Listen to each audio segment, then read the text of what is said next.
जय Hind. Edu power in में आप सभी का स्वागत है। आज हम लोग पढ़ेंगे मानव नेत्र के बारे में, जो सेंस ऑर्गन का एक महत्वपूर्ण भाग है। और इस भाग में हम लोग जानेंगे मानव नेत्र के बारे में।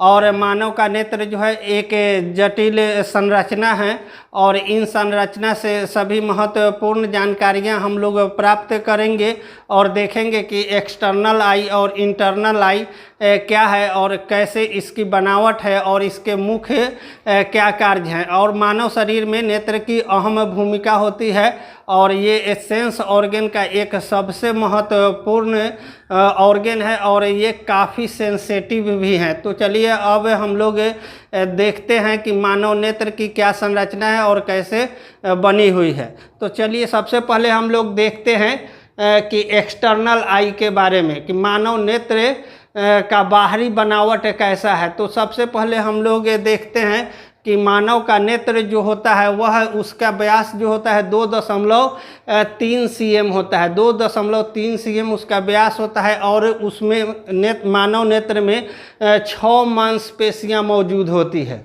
और ये 6 मांसपेशियां किस तरह से लेंस से लगे होते हैं और उसके क्या कार्य हैं हम लोग आगे पढ़ेंगे। तो सबसे पहले देखते हैं एक्सटर्नल आई, माने बाहरी नेत्र, बाहर से जो हम लोग को आँख दिखाई देती है उसकी संरचना के बारे में हम लोग देखते हैं। तो सबसे पहले देखते हैं कि मानव का नेत्र इस प्रकार का दिखाई देता है, और ये इसमें जो होते हैं सबसे पहले स्क्लेरा होते हैं। जो मानव नेत्र का जो उजला वाला भाग होता है, जो उजला दिखाई देता है, उसको हम लोग कहते हैं स्क्लेरा, जिसको हम लोग क्या कहते हैं स्क्लेरा, अर्थात वे श्वेत पटल होते हैं।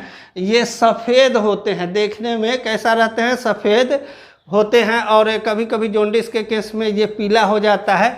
और दूसरा है इसका महत्वपूर्ण भाग आइरिस, आइरिस जिसको हम लोग प्रतालिका कहते हैं। आइरिस का क्या काम होता है, फैलना और सिकुड़ना। यह अत्यधिक प्रकाश में सिकुड़ जाती है, और प्रकाश जब कम होता है तो वहाँ क्या होता है कि वह फैल जाती है। तो ये इसका मुख्य काम होता है, फैलना और सिकुड़ना। ये 3 कलर के हो सकते हैं। यह 3 कलर के हो सकते हैं, ब्लू और ब्लैक और ब्राउन। ये 3 कलर देखने को भी मिला है, देखा भी जाता है कि मानव नेत्र की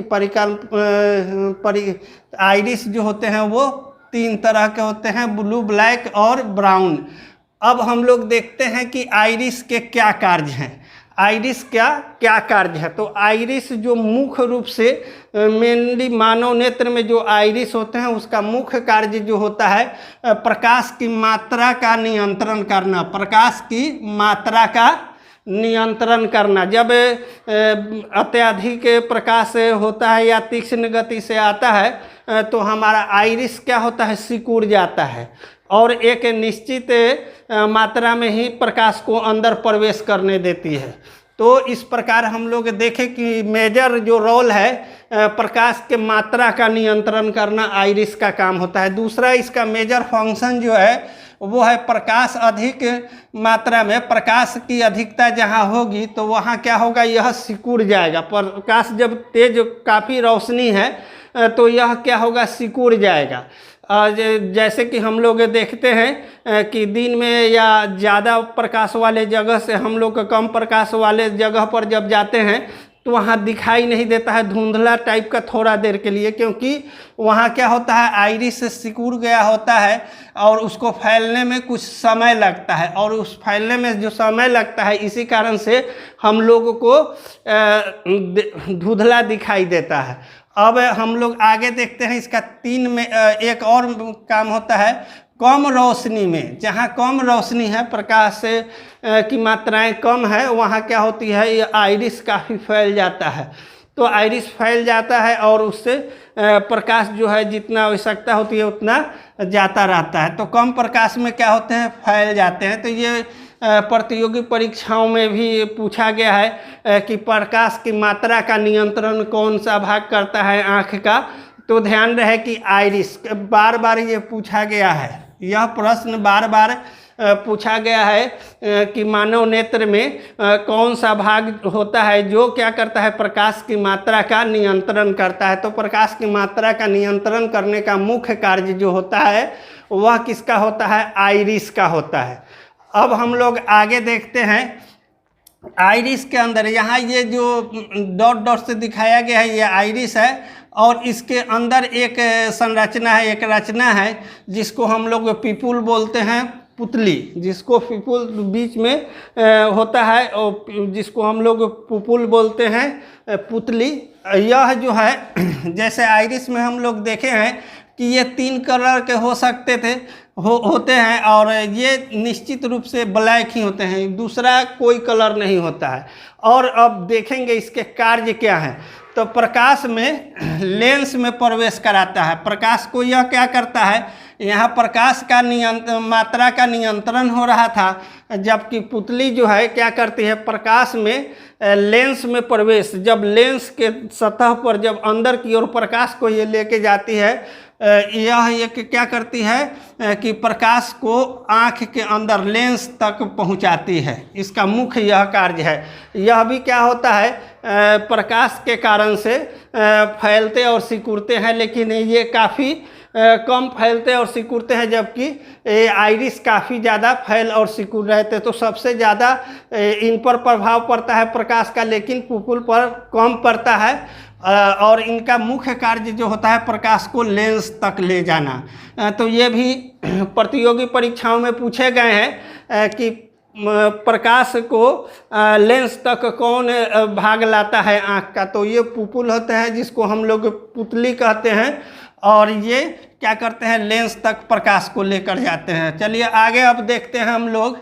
यहाँ से आइरिस से ही संबंधित एक और महत्वपूर्ण तथ्य है जो पिछले बार प्रतियोगी परीक्षाओं में पूछा गया है, और इसका प्रयोग जो है आजकल बहुतायत आइडेंटिफिकेशन के रूप में भी किया जाने लगा है। क्योंकि जितने भी आधार कार्ड, इसके पहले जो पहचान पत्र था उसमें क्या था, अंगूठा का पहचान होता था या आइडेंटिफिकेशन में दूसरा कोई मार्क्स नहीं था। लेकिन अब ये मार्क्स जो क्या किया गया है आधार कार्ड में इसके अनिवार्य कर दिया गया है, क्योंकि यह इसको जल्दी से बदला नहीं जा सकता है। तो हम लोग देखेंगे कि इंफ्रारेड एक वेव होता है, किरण होता है, प्रकाश तरंग होते हैं, और यही सिस्टम काम करता है इस आधार कार्ड को स्कैन करने में। आधार कार्ड को स्कैन करने में क्या होता है कि इंफ्रारेड के द्वारा क्या किया जाता है, आइरिस का वहाँ फिगर लिया जाता है। तो यह एक जो है पहचान जो है ऑथेंटिक पहचान होती है, इसको बदला नहीं जा सकता है। अब है ऐसे सबसे अच्छा पहचान के लिए तो डीएनए फिंगरप्रिंटिंग है, डीएनए टेस्ट है, इससे निश्चित रूप से पता चल जाती है। लेकिन वह जो है काफ़ी जटिल प्रक्रिया है, इसलिए इसका प्रयोग हर जगह पर करना संभव नहीं है। लेकिन ये आइरिस का जो है इंफ्रारेड के द्वारा जो स्कैनिंग किया जाता है वो संभव है और आसान भी है, इसलिए इसका अब बहुतायत प्रयोग किया जाने लगा है। तो ये प्रश्न भी पूछे गए हैं, तो ध्यान रखिएगा इसको भी। और ये पुपुल हो गया। अब हम लोग देखते हैं कि कंजंक्टिवा जो होता है लाल आँख, ये जो होते हैं इस जगह आँख के बगल में यहाँ पे एक छोटा सा ग्लैंड होता है, भाग लगा हो, उसको हम लोग कंजंक्टिवा कहते हैं, जो लाल रंग का दिखाई देता है। लेकिन जब नेत्र बहुत ज़्यादा इस जगह पर, इस एरिया में अगर लाल दिखाई देने लगते हैं तो तब हम उसको कंजंक्टिवा कहते हैं। ऐसे सामान्य साधारण जो है स्थिति में वो दिखाई नहीं देती है। अब हम लोग एक इसी से जुड़े अति महत्वपूर्ण प्रश्न देखते हैं कि टिपिडम लुटियम के जो जिंक होता है, जेडेन होते हैं, इसी के कारण से जानवर का जो आँख होता है चमकीला दिखाई देता है। रात में जो है क्या है, जानवर के आँख अंधेरे में रोशनी बढ़ता हुआ दिखाई देता है। इसी के कारण टिपिडम लुटियम के कारण। तो ये भी प्रश्न कई एक बार प्रतियोगी परीक्षाओं में पूछे गए हैं, तो ध्यान रखिएगा कि टिपिडम लुटियम के कारण क्या होते हैं, जानवर के आँख जो होते हैं बढ़ता हुआ दिखाई देते हैं, जबकि ये चीज़ मनुष्य में नहीं होता है। मनुष्य में नहीं होने के कारण रात्रि में ये दिखाई नहीं देते हैं। अब हम लोग आगे देखते हैं कि कॉर्निया, तो कॉर्निया को हम लोग स्वच्छ मंडल कहते हैं और इसका मुख्य कार्य जो होता है वह क्या करता है, प्रकाश को आँख में प्रवेश कराता है। आँख के अंदर जो प्रकाश जाती है वो कॉर्निया के माध्यम से ही जाती है। और ध्यान रहे कि जब नेत्र दान किया जाता है तो ऐसा नहीं है कि पूरा आँख को दिया जाता है, यही कॉर्निया का दान किया जाता है। कॉर्निया जो होते हैं क्या करते हैं, प्रकाश को आँख के अंदर क्या करती है, प्रवेश कराती है। और यह इसका जो स्थान होता है, ये जो ब्लैक देख रहे हैं इसके अंदर एकदम थोड़ा सा पॉइंट होता है जिसको हम लोग कॉर्निया कहते हैं, और इसी का दान दिया जाता है। तो ये भी परीक्षा में पूछा गया है, प्रतियोगी परीक्षा में, कि आँख में कौन सा भाग दान दिया जाता है। तो दान जो किया जाता है, नेत्र दान जो किया जाता है कॉर्निया का, आँख का कौन सा भाग, तो कॉर्निया का दान किया जाता है। अब हम लोग आगे देखते हैं इंटरनल आई में। इंटरनल आई जो है एक जटिल संरचना है, और इसकी संरचना को जब हम लोग देखते हैं तो यहाँ क्या है, एस्क्लेरा है। और ये एस्क्लेरा जो होते हैं इस जगह ये मसल से लेंस को पकड़ कर रखते हैं। क्या करते हैं, लेंस को पकड़ के, ये लेंस जो है इसी को पकड़ के रखते हैं। और उसके बाद ये लेंस है यहाँ पे बीच का भाग, और ये आगे जो है जहाँ से हम लोग आइरिस पढ़ चुके हैं, ये आइरिस का भाग है। और यहाँ पीछे भाग पर यहाँ पर क्या होता है, रेटाइना होता है। यहाँ क्या होता है, रेटाइना होता है, यहीं पे प्रतिबिंब बनती है। अब उसके बाद हम लोग देखते हैं मेकुला। ये मेकुला जो होता है यहाँ पर, यह एक ऐसा भाग होता है जहाँ पर ब्रेन से आकर आँख के अंदर नर्व घुसती है, नर्व अंदर की ओर जाती है आँख में। तो बार बार ये भी प्रश्न पूछे गए हैं कि ब्रेन से जो नर्व जाती है आँख के अंदर वह किस भाग पर ज्वाइंट होती है, तो मेकुला पर ज्वाइंट होती है। अब हम लोग देखते हैं ये एक इस जगह पे एक रचना होती है जिसको हम लोग ब्लाइंड स्पॉट कहते हैं, और ब्लाइंड स्पॉट का भी बहुत सारी भूमिकाएं हैं, इसको हम लोग जानेंगे। अब ये देखते हैं जो ऑप्टिक नर्व होते हैं, काफ़ी महीन ऑप्टिक नर्व होते हैं, और इसमें 2-3 प्रकार के नर्व आते हैं, उसके बारे में भी हम लोग जानेंगे। तो आगे चलते हैं, देखते हैं कि ब्लाइंड स्पॉट क्या है। ब्लाइंड स्पॉट क्या है, तो अंध बिंदु इसको हम लोग कहते हैं, यही ब्लाइंड स्पॉट है। यहाँ पे जहाँ पे ब्रेन से सभी नर्व अंदर की ओर आँख में जाती है, उसी को हम लोग ब्लाइंड स्पॉट कहते हैं। जहाँ से ऑप्टिकल नर्व जो आकर क्या करती है, रेटाइना में प्रवेश करती है। ब्रेन से क्या होता है, रेटाइना में प्रवेश करती है, उसी को अंध बिंदु कहते हैं, ब्लाइंड स्पॉट कहते हैं। अब यहाँ इस भाग पे क्या होता है, यहाँ पे कोई प्रकाश नहीं पहुँचता है, ये क्योंकि ये इंटरनल भाग है और यहाँ से नर्व जाते हैं, यहाँ पे कोई प्रकाश नहीं पहुँचती है।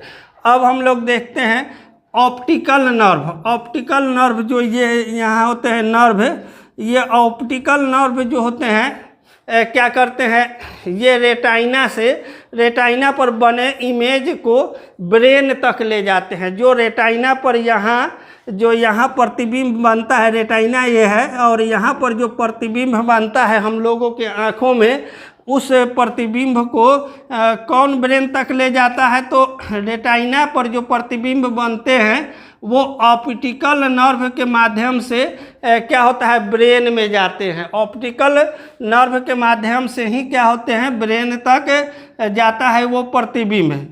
तभी तो हम लोग दूर से, जब नज़दीक है तो स्पष्ट प्रतिबिंब बनता है, लेकिन बहुत दूर से जब किसी आदमी का प्रतिबिंब, तो उसको थोड़ा सा धुंधला टाइप का होता है, तो वहाँ पूरा आँख को खोलना पड़ता है, इसको ये जो लेंस है वो उसको पूरा फैलाना पड़ता है।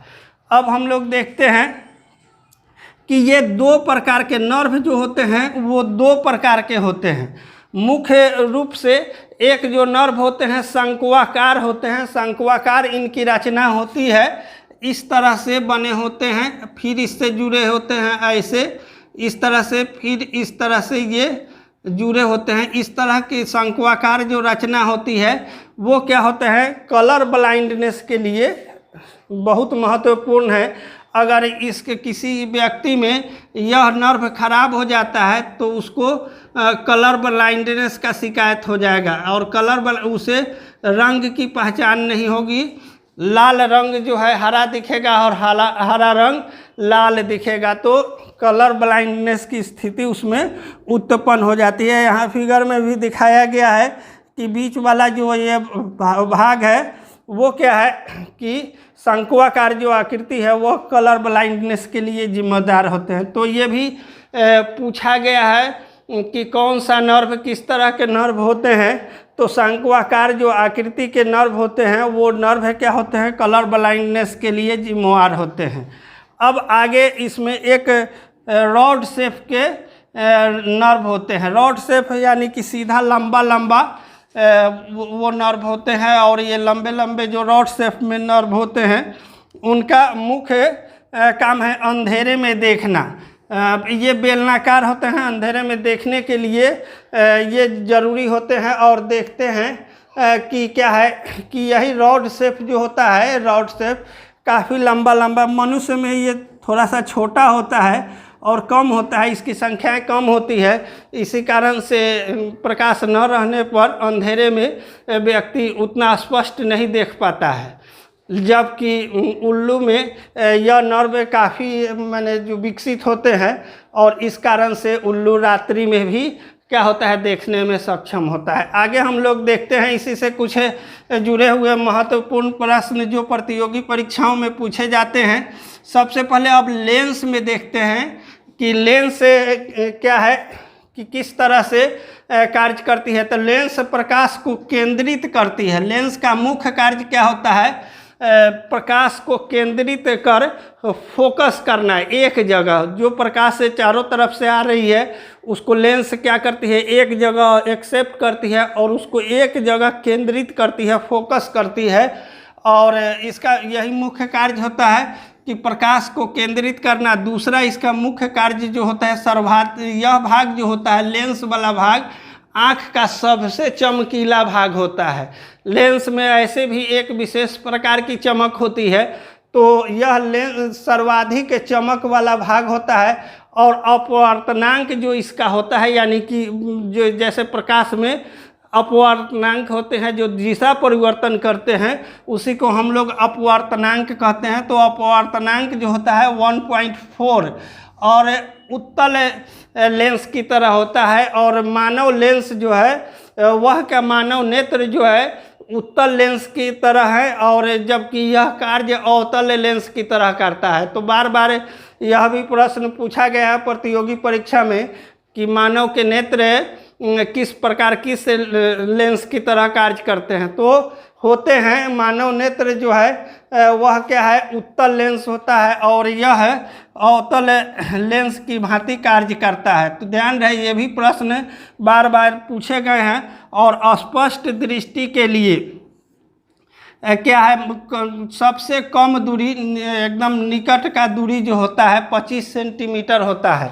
इससे नज़दीक करने पर हम लोग स्पष्ट नहीं देख सकते हैं, और बहुत ज़्यादा दूरी भी बढ़ा देने पर किसी चीज़ को हम लोग स्पष्ट नहीं देख सकते हैं। आई होप, आशा करते हैं कि आप लोगों को ये बिंदु समझ में आ गया होगा और मेरे द्वारा बताई गई जानकारी आप लोगों को अच्छा लगा होगा। तो मेरे चैनल को लाइक, सब्सक्राइब, शेयर निश्चित करेंगे, दोस्तों में शेयर करेंगे। जय हिंद, जय भारत।